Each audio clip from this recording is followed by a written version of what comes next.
धर्मानुरागी श्रोता बंधु, आप सब लोगों का इस कार्यक्रम में हार्दिक स्वागत अभिनंदन है। आइए कुछ ज्ञान की चर्चा करें, उससे पहले गुरुवंदना करते हैं।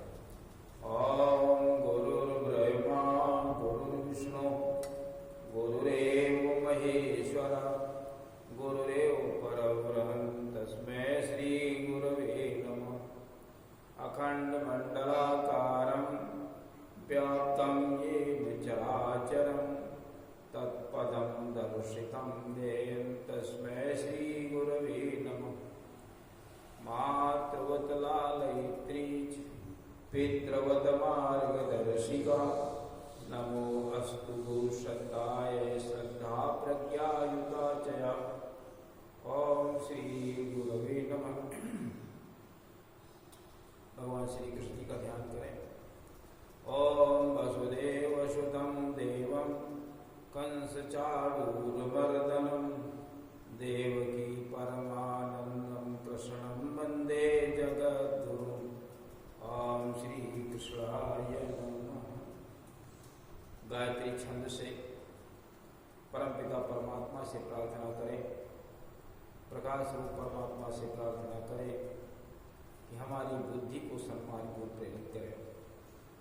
ओम भूर्भुवः स्वः तत्सवितुर्वरेण्यं भर्गो देवस्य धीमहि धियो यो नः प्रचोदयात्। बोले वेद माता गायत्री की जय। महामृत्युंजय मंत्र से प्रार्थना करें उसी परमात्मा से कि हमें स्वस्थ रखें। स्वस्थ नहीं होंगे तो कुछ भी नहीं हो सकता। पुरुषार्थ परमार्थ तब कुछ भी नहीं हो सकता। इसलिए स्वस्थ रहना बहुत जरूरी है। ओम त्र्यंबकं यजामहे सुगंधिं पुष्टिवर्धनम् उर्वारुकमिव बन्धनान् मृत्योर्मुक्षीयमामृतात्। बोले त्र्यंबक भगवान की। श्रोता बंधु, पिछले दिन हमने चर्चा की थी कि समुद्र में बताया कि आपके पास नल नील दो ऐसे बानर हैं जिनको एक ऋषि का आशीर्वाद प्राप्त है।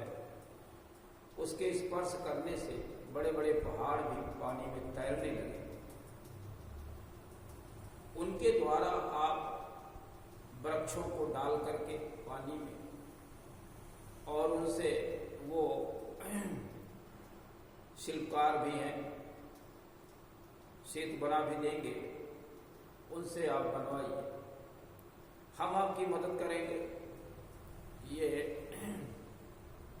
उसमें पानी स्थिर रहे, बहुत अधिक लहरें न तेज आए, हम आपकी मदद करेंगे। ये समुद्र ने बताया और बता करके चला। साथ में ये भी कहा था कि जो बाण आपने संधान किया है ये तो छोड़ा ही जाएगा कहीं न कहीं, तो हमारे उत्तर में कुछ उपद्रवी लोग रहते हैं, वहां छोड़ दीजिए,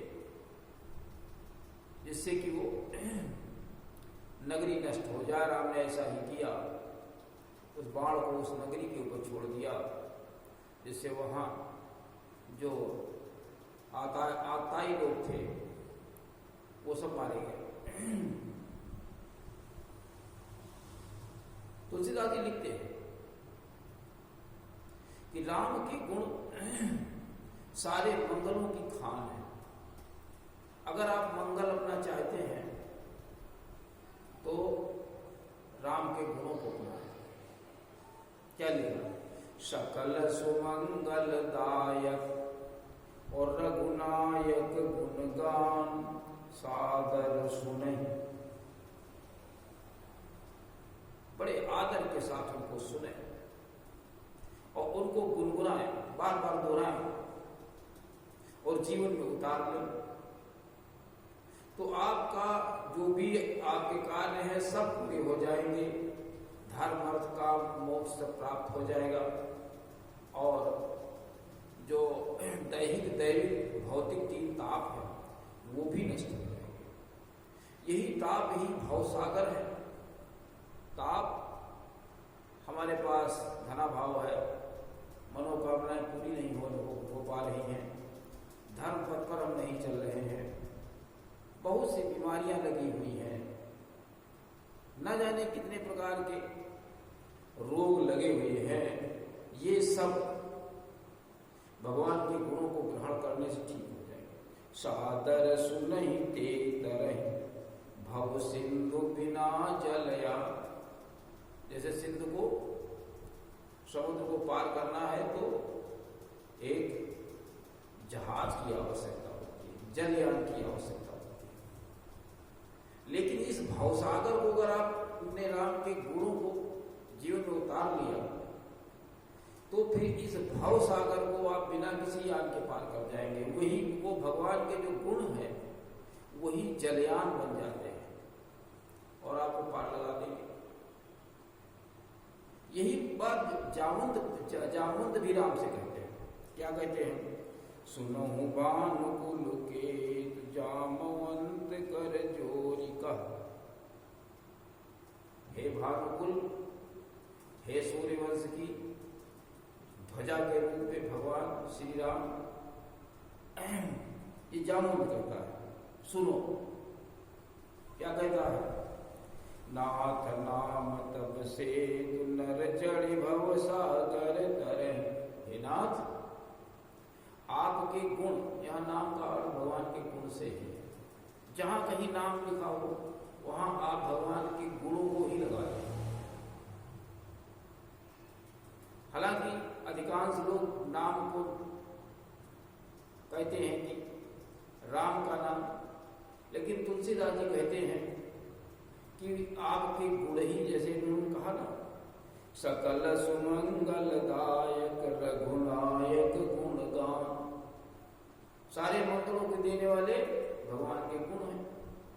यहां नाम का अर्थ भी भगवान के गुण समूह से आप लगाए।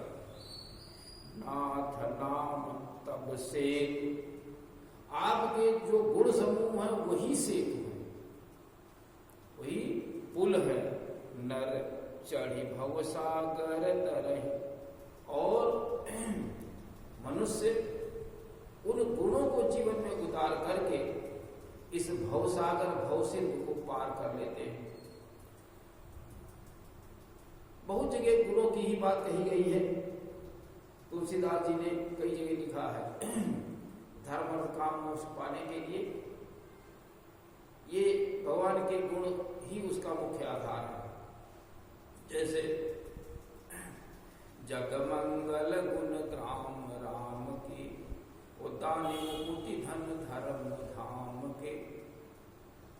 कभी कभी लोग कह देते कलयुग केवल नाम आधारा, सुबीर सुबीर नर उतर पारा। यहां पर भी नाम का अर्थ भगवान के गुण समूह से ही है। गुण समूहों को सुन करके, बार बार दोहरा करके और जीवन में उतार करके आप पार कर सकते हैं।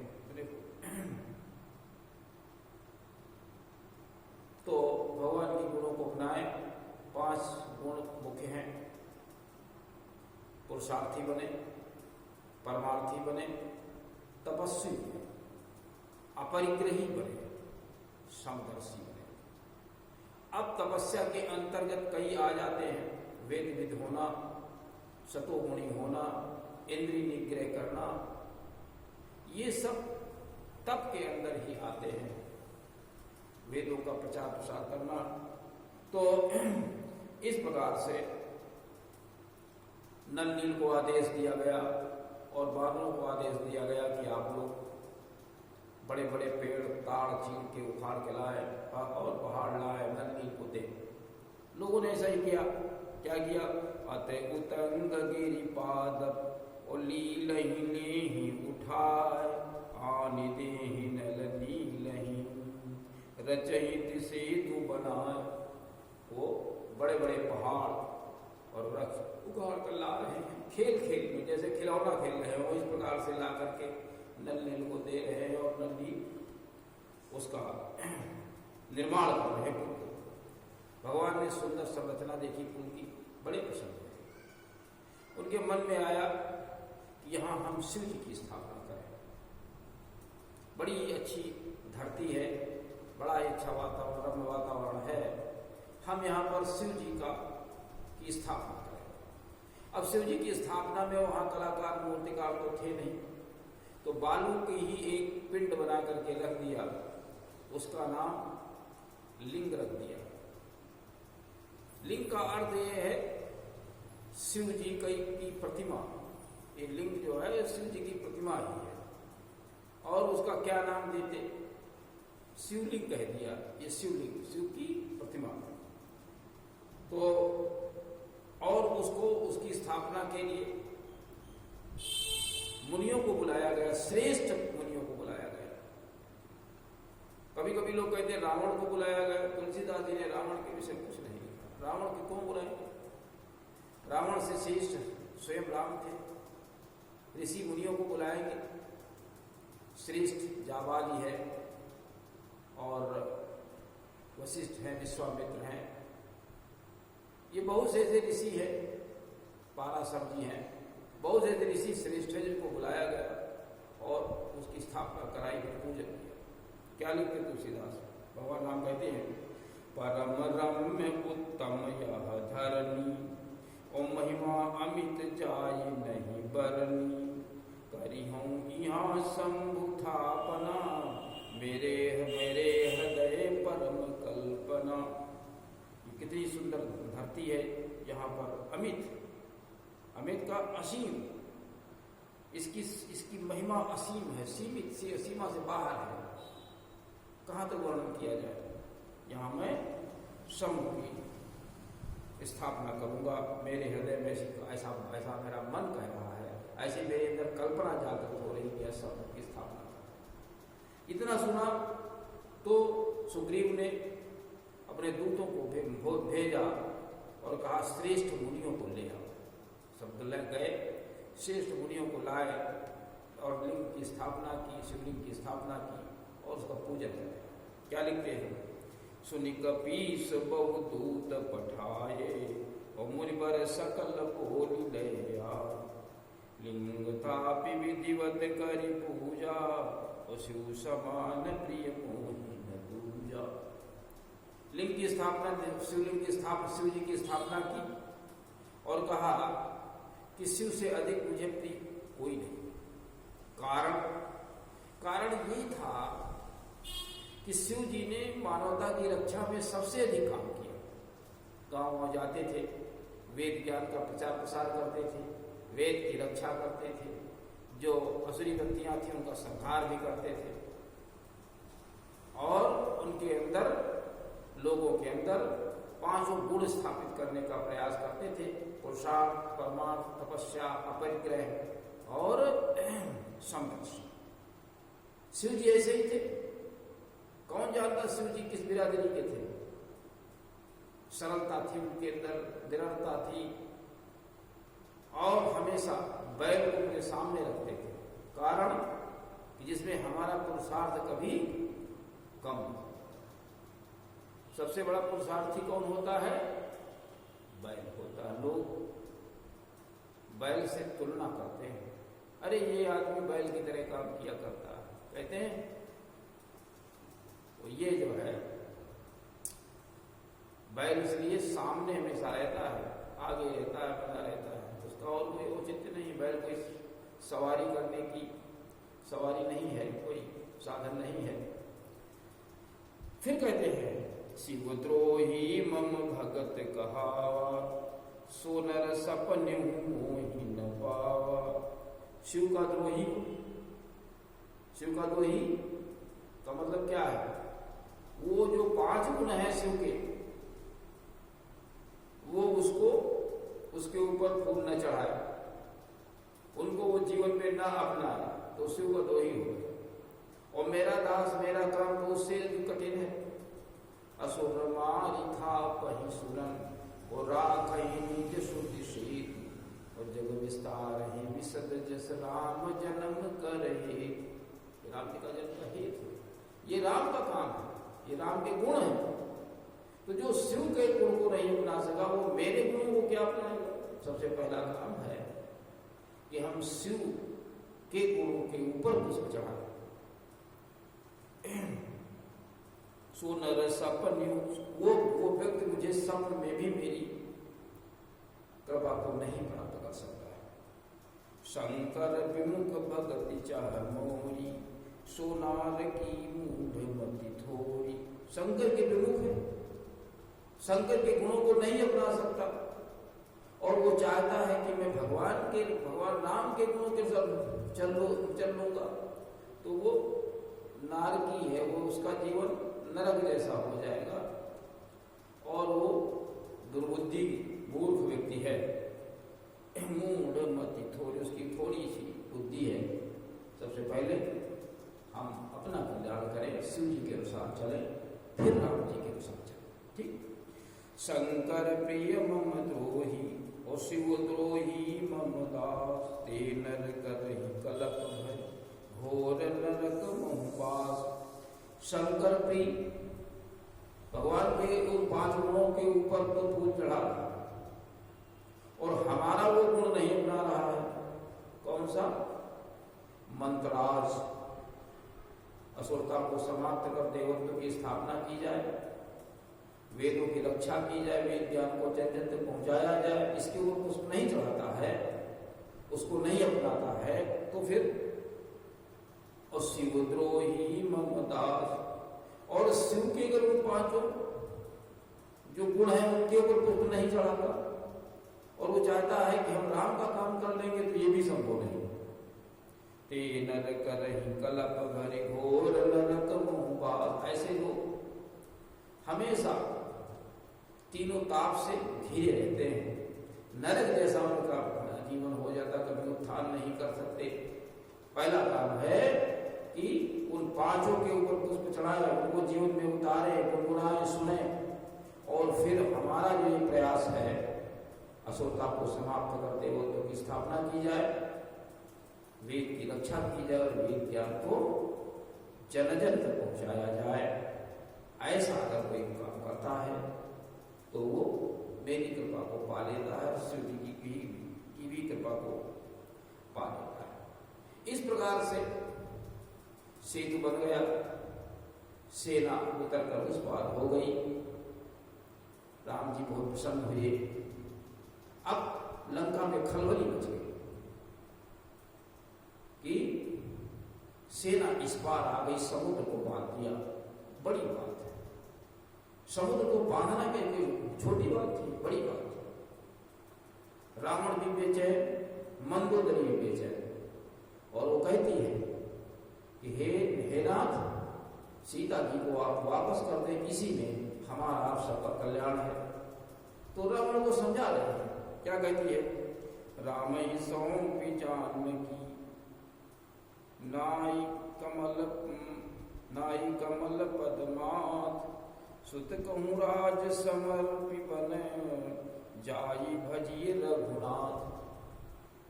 हे नाथ, वो अपना अंचल फैला करके कहती है, चरणों में सरल कहती है कि आप सीता जी को वापस कर दें और उनके चरण कमलों में मस्तक को नवाएं,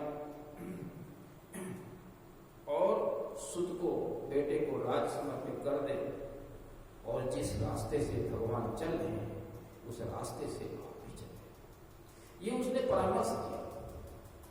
तो आज के इस प्रसंग में बहुत सी चीजें अच्छी हैं जो हमारे जीवन में उतारने लायक है, हमारे काम किया। पहली चीज ये है कि अगर आप दैहिक दैविक भौतिक ताप भवसागर को पार करना चाहते हैं तो भगवान के गुणों को सुने, लगातार मन में गुनगुनाएं और जीवन में उनको उतारें। पहली बात तो ये है, ठीक है। और दूसरी बात ये है कि शिव अपना आप कल्याण करें, शिव को प्रसन्न करने के लिए अपना आप कल्याण करें। कौन सा कल्याण करें? आप पुरुषार्थी, परमार्थी, तपस्वी, अपरिग्रही और समदर्शी, तभी आप शिव के दास बन सकते हैं, शिव के भक्त बन सकते हैं।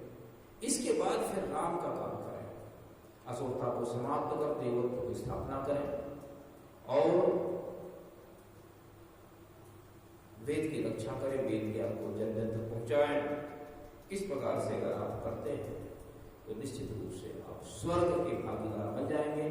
इसी के साथ में आज के कार्यक्रम का समापन करते हैं। ओम शांति।